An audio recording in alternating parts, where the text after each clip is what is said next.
everybody, welcome back to my channel. So in today's video I wanted to show you how to make this marshmallow bag squishy full of obviously marshmallow squishies. As you can see, this is the kind of size of it. It did turn out pretty large.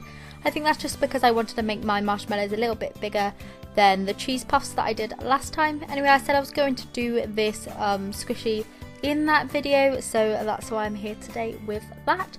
I have seen a few others on YouTube, but none done in the way that I've done them, so yeah, I hope that's okay.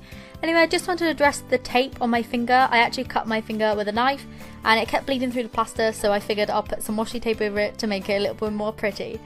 So anyway, to start off with, so I took a piece of memory foam, and this is actually a new memory foam, and I bought this from eBay. I just typed in memory foam, cut to size, and purchased a piece, and it cost me about £6 for an absolutely ginormous piece. Anyway, what I did was I drew out 4 little circles onto this strip, and then I cut them into cylinder shapes. What I did was I just smoothed out that cylinder shape with my scissors, making it into a nice tall shape, smoothing off all the edges to make it more marshmallowy.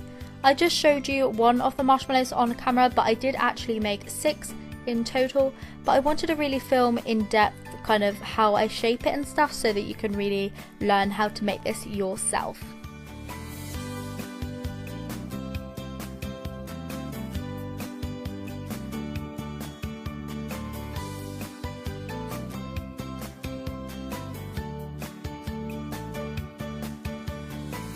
So as you can see here, this memory foam is completely different to the memory foam that I've been using recently. It's a lot more slow rising and a lot softer, so I'm really happy with this piece that I have purchased.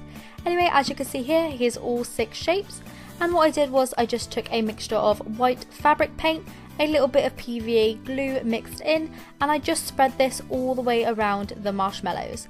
I did the sides first and then placed it down on one end and then painted the top. And then on my second coat I painted the other part, but you don't need to listen to that bit yet because I haven't got to it. But this is just a great way to kind of let them dry and stuff without ruining the bit that kind of goes underneath. Because if you painted both sides, obviously the paint would peel off when drying. So as you can see, this is what it turned out like on the first coat of paint. It's still a very air bubbly kind of spongy texture.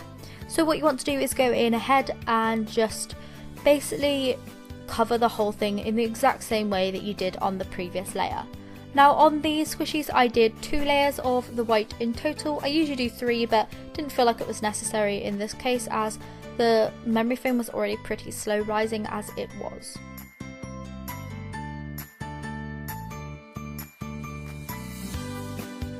So next, as with everything, I popped on a little face onto all the marshmallows, and I actually did 3 different expressions.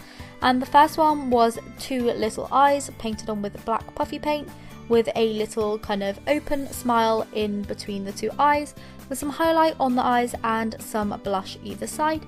And like I said, I did 2 of each design, so I made 2 of those.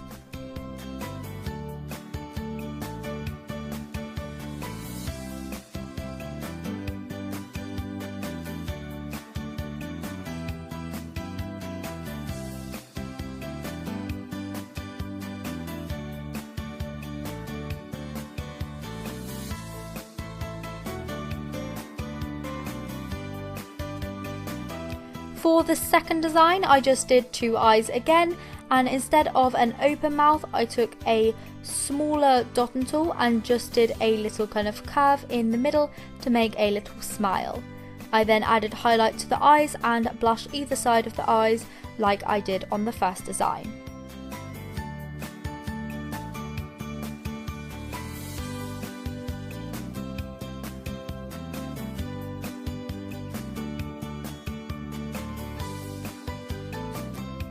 For the third expression, I just did 2 little kind of pinched together eyes and then a little excited mouth in between, and then I added some blush either side of the eyes again. I wanted to do a really super excited little marshmallow face as my third one, just because I don't do this face very often and figured it's time to change it up a little bit.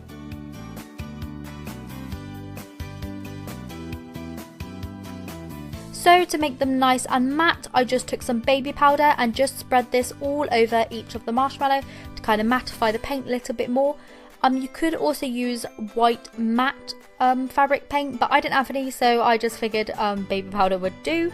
So like I said, I just sprinkled it all out all over and then patted it off with my hand. I then licked my finger a little bit to wipe it off the face so that it was really nice and prominent. You could also use some water to do this, as you probably don't want to be eating as much baby powder as I actually did, because I could actually taste it by the time I had finished.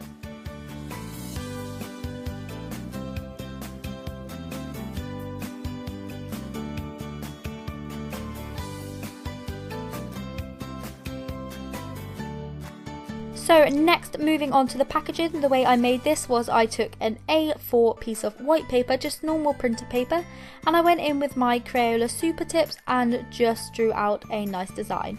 I wrote the word marshmallows in a pink and a kind of minty colour, and then what I did with a purple was just drew 2 little marshmallows, and with the mint I did the same, and with the pink I drew one in the middle.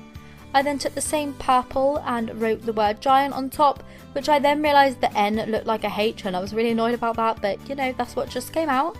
I then added some kawaii faces to the little marshmallows down the bottom and cut out a little bit kind of in the middle of the packet so that I was able to have a see-through window where I could see the marshmallow squishies through.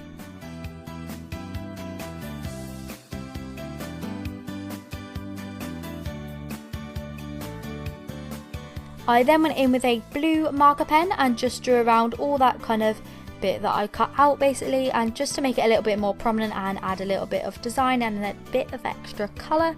So I just went and outlined that, and then I added a little wording at the top that said super soft in the same coloured blue.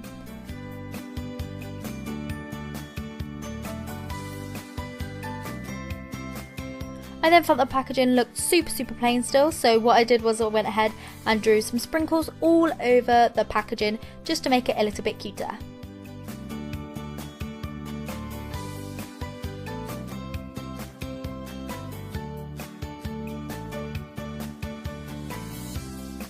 Next, to add the clear window, what I did was took a grip seal bag and just cut the end off and cut it to size around the hole that I cut out, and I taped this down on the back of the piece of paper.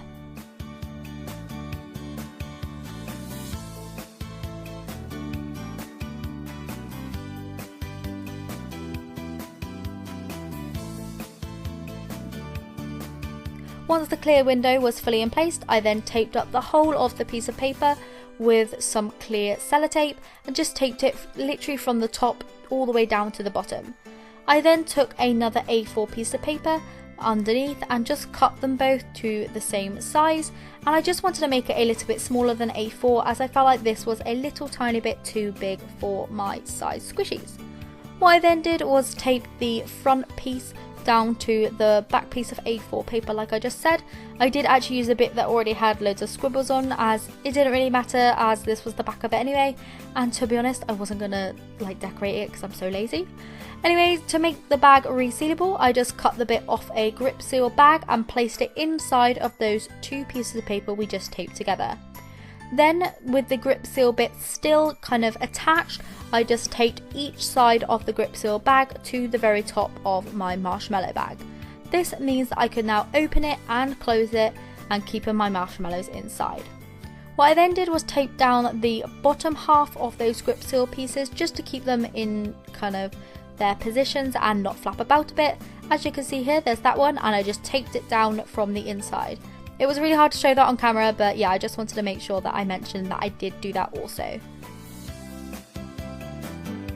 So as you can see here, you can just seal it up from that side and open it up, and all that's left to do is pop inside the marshmallows. As you can see, this is the rough sheet that I did. You can of course decorate that however you wish, but I was just being lazy and I just didn't. So what I then did was just popped all the little marshmallows inside, and as you can see, they all look super happy inside their new little bag, which is their new little snuggly home, and I just think they look so cute inside. Now don't worry, I am going to get some out and do a little squish for you. Well, actually I squished them for quite a long time. But yeah, so I'll leave you with that and I'll be back in a second because you do not need to hear my voice for all of the squishing, so I'll leave you with some music.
So anyway, I hope you really enjoyed this video. I absolutely had so much fun making it.